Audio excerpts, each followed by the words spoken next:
So I'm here today with my friend Aiden Appleton, who is a composer I met at university. He does music very similar to mine, epic orchestral cinematic stuff, but he takes more inspiration from fantasy games and movies like Lord of the Rings and stuff, whereas mine I think is probably more pop based. His stuff's really cool and I think it's worth giving it a listen, but I think we're here today actually to talk about when you get started writing music, where do you get your inspiration from and how do you go sort of teaching yourself how to turn that inspiration into an actual tangible piece of music. And the main crux of this was critical listening. So we came to a field. Well, I was going to show Aiden around the Isle of Wight today, which is where I live. It's a beautiful place, really scenic, but we didn't check the weather. So we've kind of got this dense fog and it's a bit difficult to see. I think we can make out about 500 metres. It's atmospheric. Atmospheric is probably the right word for it. Yeah. I get the question quite often, how do I start writing my own music? Do I need the education on theory in order to start learning? Which I think is it's a really highly debated topic. And in my opinion, I don't think you do. But by teaching yourself this method of breaking down music when you hear it, you can actually give yourself some theory without ever having to go to school for it. But yeah, this is, like I said, this is quite a debatable topic. And I think that's what we're going to sort of discuss today, really. Yeah. So, we're here. And that would be where I cut, I think. When I did my degree, it was the same degree as Marcus, which was music composition for film and video games. And although I found large portions of that useful, because I want to write for film and video games, I also did a year in America, and it was very classical. I'm not going to get too involved in the theory, but there was a lot of stuff that was just irrelevant. So I feel like you have to pick the correct tools to do what you want to do. If you want to write orchestral fantasy stuff, obviously orchestration is probably one of the most important aspects, whereas if you want to go more the route of Marcus, he'll do orchestration, but he'll do tech, I would say is possibly more important for the individual, depending on what you want to do. If you want to be an EDM artist, orchestration is not very important. So that's kind of my point in education. I see it more as tools than a necessity, and also with the investment in VSTs, for instance, I use the analogy that basically if you're an artist, you can go and buy the most expensive canvas, the most expensive paintbrushes, the best quality equipment. If you don't know how to draw, it doesn't matter.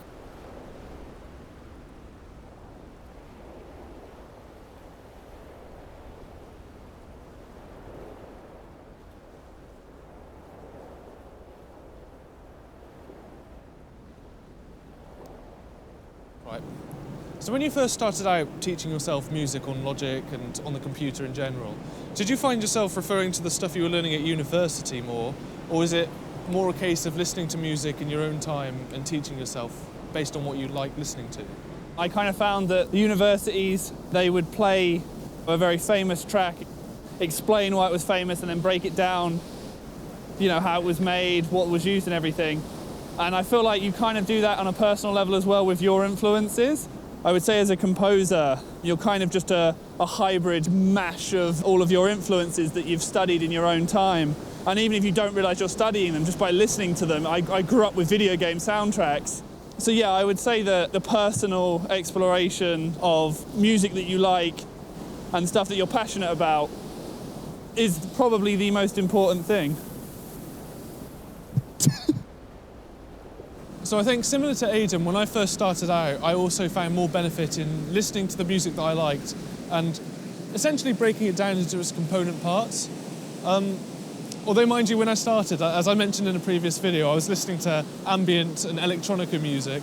Well, when that progressed into orchestral, I found that once you get the hang of it, it's pretty straightforward to be able to just listen to the strings and listen to the percussion and the brass and being able to break it all down as you listen to it.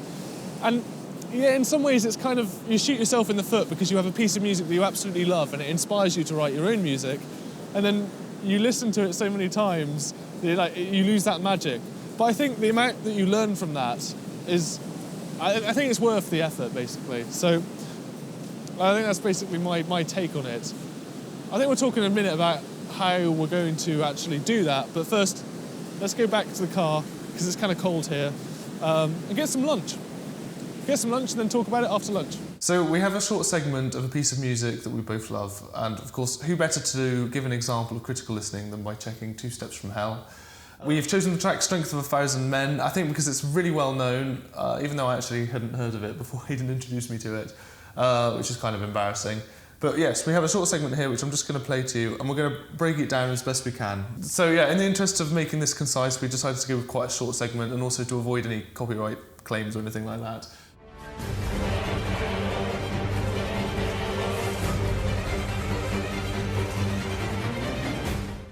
So I think the first thing we're going to do is work out what BPM it is, which we can do either by ear and trial and error, or we can just go down to metering and get Logic's BPM counter, which works pretty well most of the time.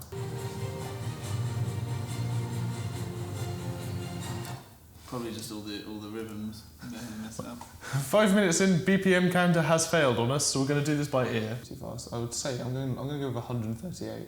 So. Yeah. Hell yeah! Perfect. We definitely did that in 30 seconds with no cuts. There's a lot going on, but if you start listening to it just a bit at a time, section at a time, it becomes a little bit more straightforward. What key are we in? If we get the keyboard up.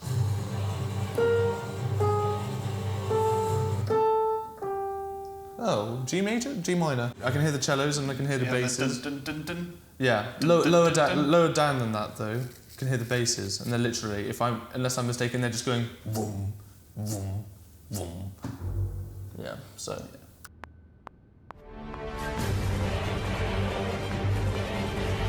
It's slightly different at the end there. We hear it goes like bum, bum, bum, bum. Cello's playing faster staccato than the basses, but quite. Yeah, just using common sense. Bum, bum, bum, bum, bum, bum. That's just close notes together, so we know that's just. Well, sounds like it's walking up, it's normally just following the scale. Well, can we hear what the violas are doing next?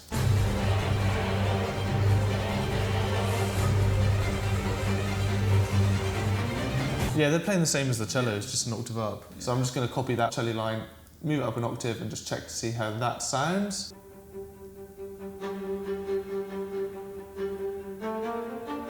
Yep, that sounds about right to me. Okay, so listen to the track again. We're talking about, we can hear a fast ostinato. That's like a simple... that does sound right. Yeah, and neither of us can hear anything between the violas and that. 2, 3, 4.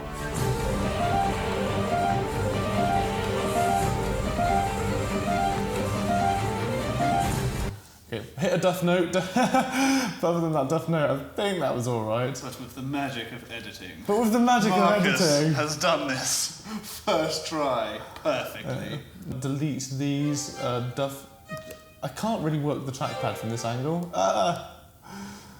So I'm just going to copy the ones that I got right. So if we have a listen now.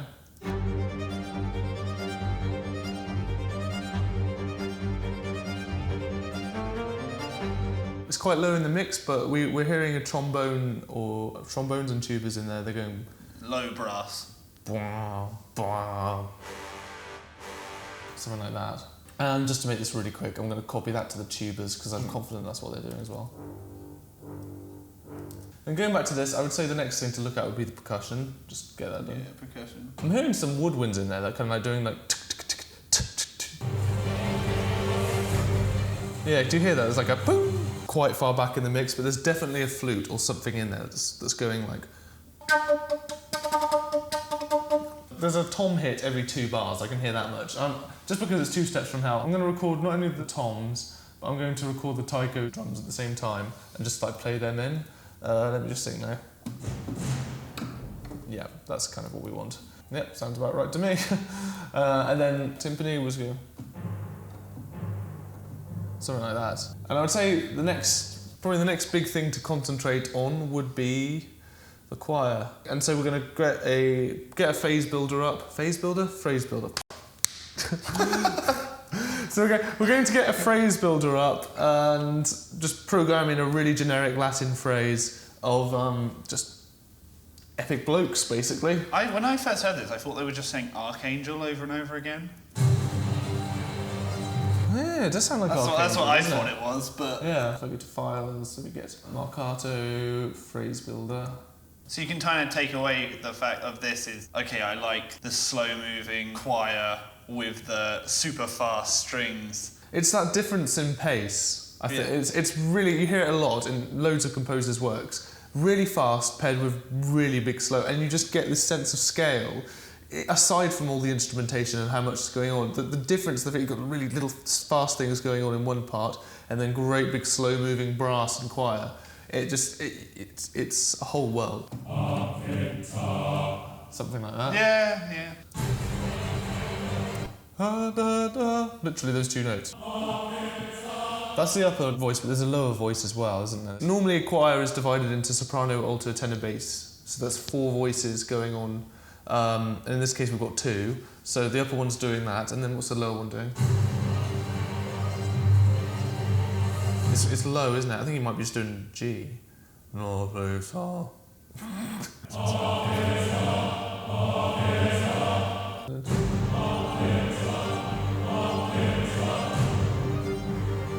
We're missing more percussion, and if I'm listening to it, there's a lot more high energy that we haven't got. Yeah, is it like a snare drum or something that's going like... Got a shaker here.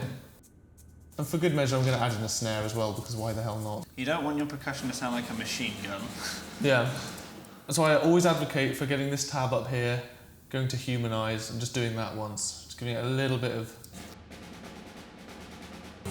do you know what I've realised? Trombones, or the horns, maybe it's the horns. The horns are also going... But they're quite low in the mix.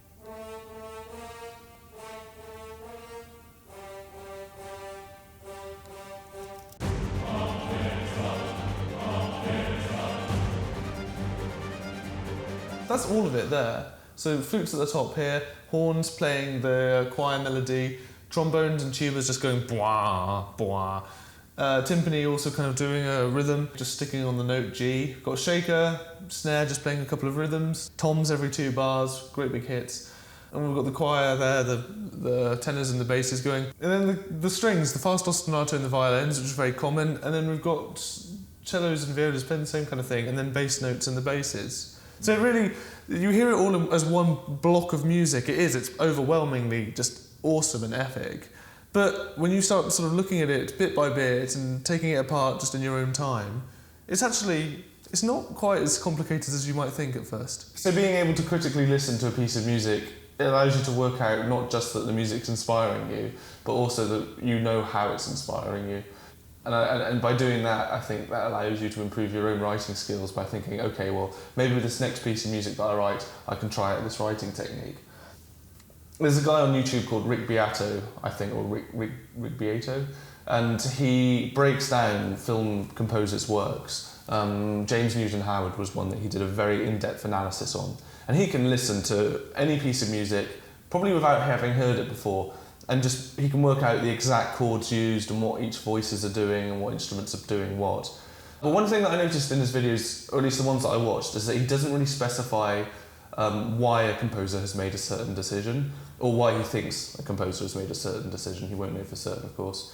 And I think that is something that's also quite important to try and do as well. So when you hear this, I mean, here's a really obvious one. You hear some really loud brass. Well, chances are that's to reflect something quite epic that's happening in the movie.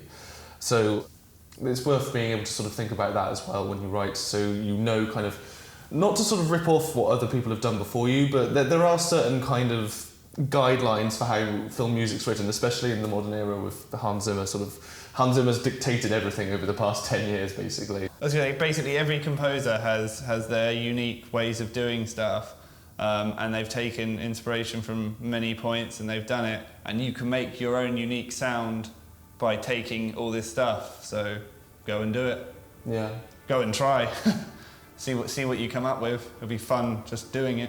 If you enjoyed this video, please let me know. If you have any questions, I'll be looking at the comments and answering them as best I can. If you'd like to see more of Aiden, also let us know. And well, I'll see you in the next video.